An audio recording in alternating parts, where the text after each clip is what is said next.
Time to pick up some games. Wait, let's get some hot games. Ready. Boop, boop, boop, boop, boop.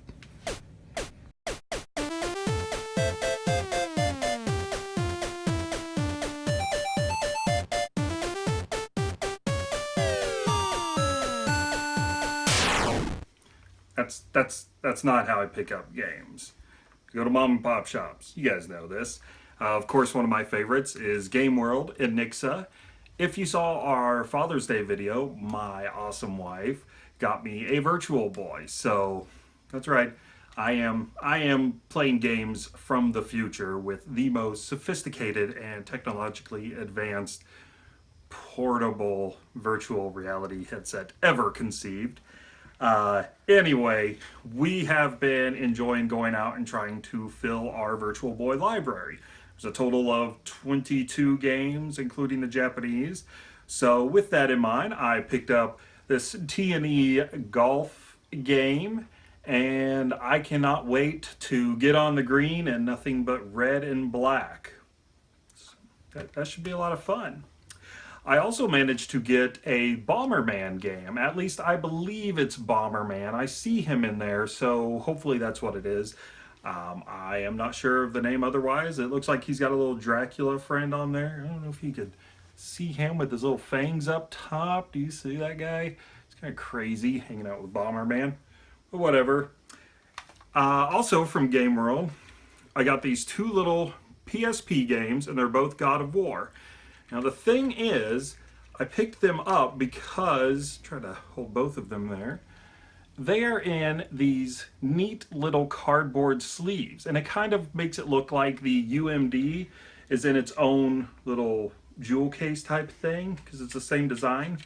And there's really nothing on the back, just some generic information, probably, you know, telling you that if you have epilepsy, you're going to die playing this game, or to let your doctor know that, you know, you're going to play video games. Anyway, I figure they probably came in some kind of bundle because they both say not for resale, but I just thought it was kind of cool. The idea of the little UMD discs being in their own little sleeves, it was kind of neat. I am contemplating putting them in a protective plastic case to put them on our shelves, keep the dust out and everything, but I also feel like that ruins the point of having the little cardboard sleeves if I tuck those into the case, so I'm not sure exactly what I'm going to do with those. Next up, I did make a stop by our GameStop, and I picked up Samurai Shodown Anthology for the Wii. And when we saw this game online, it was going for a pretty hefty price. The difference was it was an alternate title art piece, I guess. And so I'm not sure if that has anything to do with the difference, but we got this for about $15 or $20, I believe. And the nice thing is, it's got 6 games in there. And so I think that's a pretty good deal for 15, 20 bucks, regardless. I always loved the Samurai Shodown games in the arcade. I was terrible at them. I was terrible pretty much at all arcade games. But hey, when you get 6 games in one, that's always a good deal. One thing I did want to share just for fun is I got my first game from Limited Run Games. And I went with Tim Schafer's Broken Age. I'd heard a lot of good things about this. And I love the idea behind Limited Run Games. What they do is they take digital games and indie games and they put them in a physical media. They do a lot of PS4 and a lot of PS Vita. I can't recall right off the bat if they've done any of the other systems or not. I know that these are the two big ones though, PS4 and PS Vita. And I love this idea because I hate the idea of any of our digital games being lost forever, simply because we don't have PlayStation Network on a PS3 anymore, so on and so forth. I know it sounds kind of ridiculous to worry about something like that, but how many PC games do you think and old DOS games are lost to the ether because they were either on those cheap magnetic floppies or they were on 17 computers that just don't exist anymore, that broke down? The other neat thing I found, and the rest of this stuff came from a thrift store, a flea market. Found some old Nintendo game packs. Let's get Peach up there with Link. And these are kind of neat. I think we had found a pack of these before. They are sealed. They have not been opened yet. But they're just fun little things. They have top top secret tips and everything, because you know, back in the day when these came out, you probably didn't have the internet to look up codes and cheats. It was Nintendo Power, Kids in the Playground, or these cards.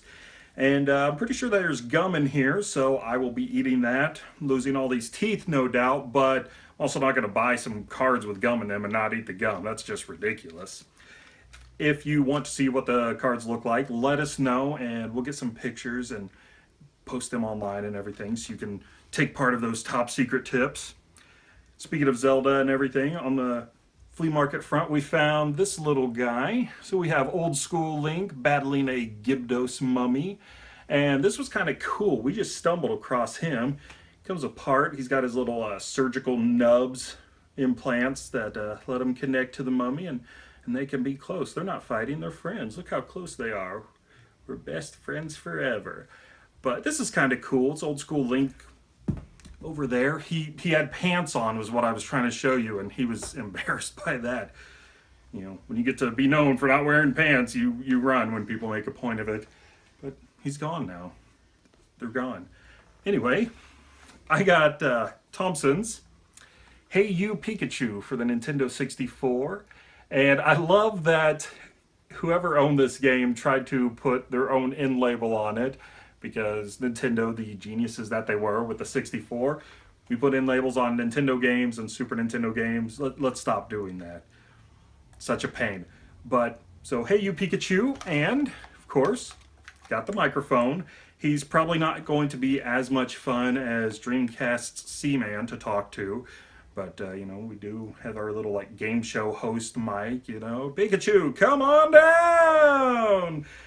You know, fight some monsters and get horribly maimed, because that's what you do in Pokemon.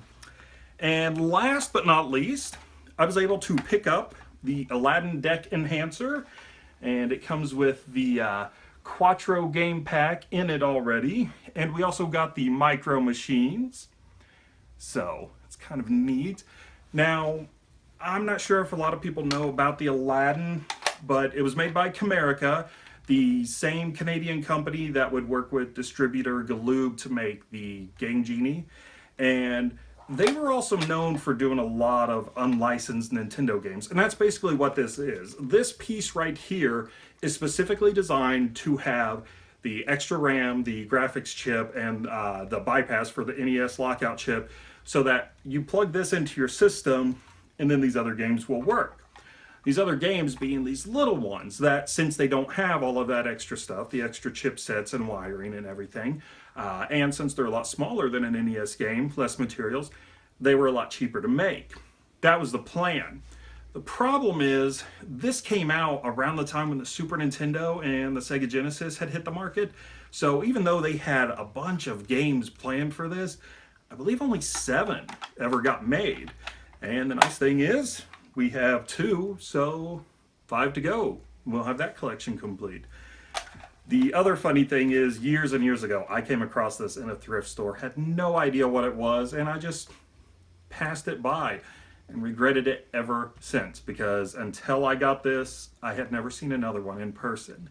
So finally closed that little gaming collecting loop. But anyway, let me know, how do you nerd about your games? Where do you like to pick up your games? Do you do the thrift stores? Do you do, what do we got? Do you do the limited run ones? You know, making sure that our future of gaming is protected and backed up. What about GameStop? Or do you hit up the mom and pop shops like Game World and Nixa? Definitely go check them out.